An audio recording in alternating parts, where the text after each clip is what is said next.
Nigeria has become one of the most difficult places for Christians, Bishop Winfred Anegbe stated. Let's watch the video together. Have the privilege of witnessing, the privilege of experiencing. I'm not talking as a privilege of opinion. Mr. Chairman, ranking members, distinguished members of the subcommittee, thank you for inviting me back to testify on the escalating crisis of Christian persecution and genocide in Nigeria. 6 months ago, precisely on 13th March 2025, when I last appeared before this committee, I warned that the situation was there and demanded urgent attention.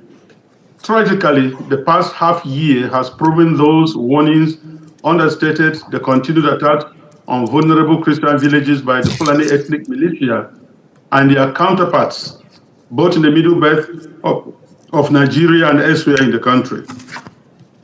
Since my testimony in March 2025, credible reports from organizations monitoring religious freedom, including Open Doors and our own Justice, Development and Peace Commission in Makurdi Diocese, have documented continuing attacks on Christian villages, especially in the Middle Belt states of Benue and Plateau, perpetrated by the Fulani militia.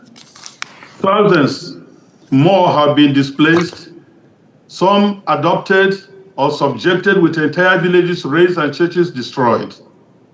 My own village of Aondana in Gwe West local government was attacked and several of my relatives killed on May 22nd, 2025. An entire convent of Reverend Sisters of the Declaration Missionaries was displaced, along with the local Catholic parish. Within the days following that attack, nearby villages like Naka also witnessed attacks. In fact, on the 24th May 2025, one of my priests, Father Solomon Atongu, was shot and left to die in the pool of his blood, while those traveling with him were adopted.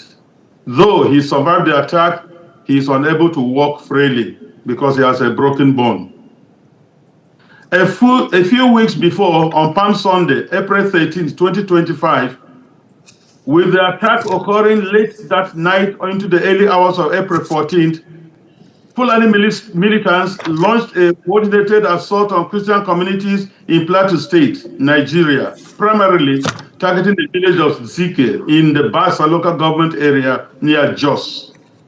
This incident was part of a broader wave of violence in the region during Holy Week, targeting Christians as they prepare to celebrate one of the most holy, important feasts in our church. In my own diocese of Makurdi, you are all familiar with the massacres of Saturday, 13th June in Yellowater, where 278 persons, men, women, and children were killed in a manner too gory to describe here by people shouting Allah Akbar, while slaughtering their victims. It took the prayers of the Holy Father Pope Leo XIV on Sunday, June 14th, for the government in Nigeria to even acknowledge this evil. Even so, the federal government still seeks to downplay the numbers and has yet to properly care for the survivors, even as I speak. Adoptions of clergy and laity remain rampant. Priests and pastors are prime targets for elimination. On 17th November 2025, another priest from Kaduna Archdiocese was kidnapped while his brother was shot dead and others taken into captivity. On the same day, a school was attacked in Kebbi State with many kidnapped, and the vice principal of the school was killed. Reports are also rife of the capture of a brigadier general of the Nigerian army with some army officers and soldiers by the Islamists. This is the daily experience of many Christians in Nigeria. Violence is spreading southward, displacing millions and destroying farmland, creating a humanitarian crisis compounded by food insecurity. Attacks by Fulani militants, Boko Haram, Islamic State of West African Province, ISWAP, have intensified not only in the Middle Belt and northern states, but spreading southward and targeting Christian communities with impunity. We hoped the CPC designation by President Trump at the end of October might stabilize the situation, but instead, it is deteriorating into one of the most lethal periods of for Nigerian Christians in recent memory. Like it is now commonly acknowledged, Nigeria remains the deadliest place on earth to be a Christian. More believers are killed there annually than in the rest of the world combined.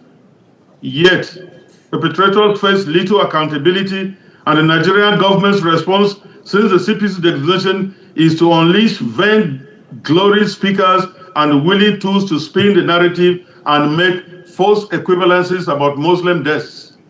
But I would like to ask the question here, who is killing the Muslims up north?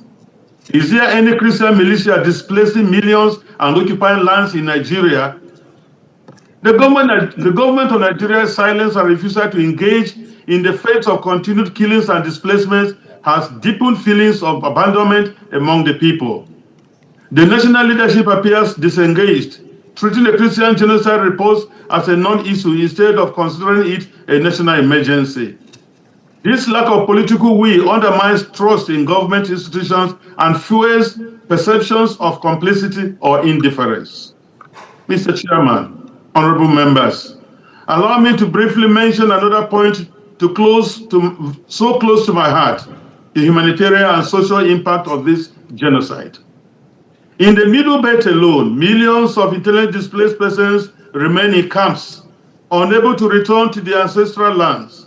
This threatens cultural continuity, religious and economic survival.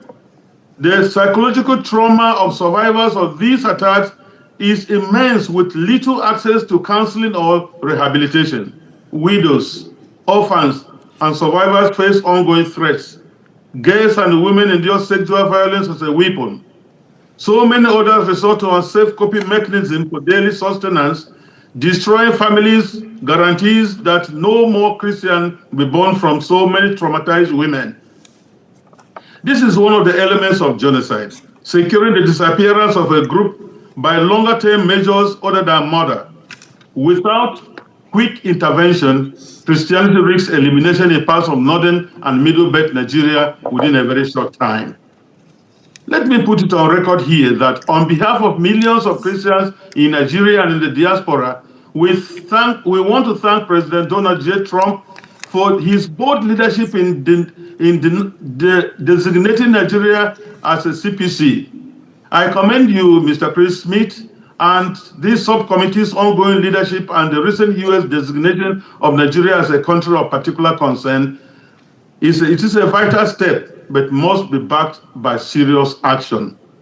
1. Using the Magnitsky Act for targeted sanctions on Nigerian government officials and others tolerating or condoning Islamic violence in the country. Tie security and other development or humanitarian aid to measurable protection improvements. Expand humanitarian support for IDPs. The IDPs must return to their ancestral homes and lands with security guarantees by the Nigerian government. They must also be supported to rebuild their economic livelihoods and enjoy basic services such as education and sanitation. Support bills like the Nigerian Religious Freedom Accountability Act to hold perpetrators accountable. This point cannot be overemphasized because it is impunity that fuels the violence we suffer. Irrespective of who are being killed, the prime question is, are there killings in Nigeria? And the government should stop it. International advocacy, work with allies to praise Nigeria at the UN and ensure discriminatory laws and blasphemy laws are eradicated or expunged from the Constitution. Closing call to action. The CPC designation has brought immense joy, hope, and spiritual resilience to communities under siege in Nigeria. The Christian faith-based organizations remain among the few sources of relief and encouragement, filling the vacuum left by government inaction. However, the church alone cannot stop the killings. It requires coordinated political, military, and humanitarian intervention. Mr. Chairman and members, the blood of Nigerian Christians cries out to you people. We cannot afford to wait any longer. Renew hearings, pass binding legislations, and use every tool of U.S. influence to demand change. America remains the only country in the world with an International Religious Freedom Act. America has a unique role in defending religious freedom globally.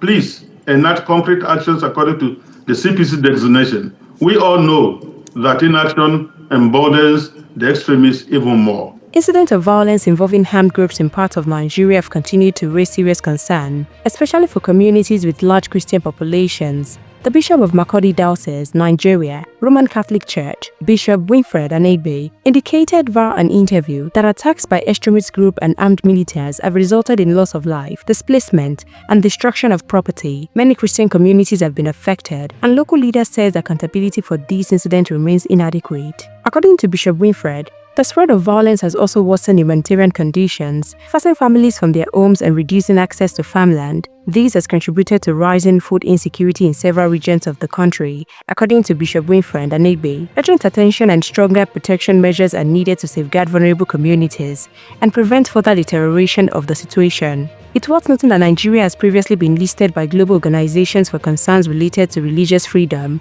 and leaders are calling on stakeholders to intensify efforts towards peace, justice, and community safety. Do you agree with Bishop Winfred Anegbe's statements that Nigeria has become one of the most difficult places for Christians? Or do you have a contrary opinion?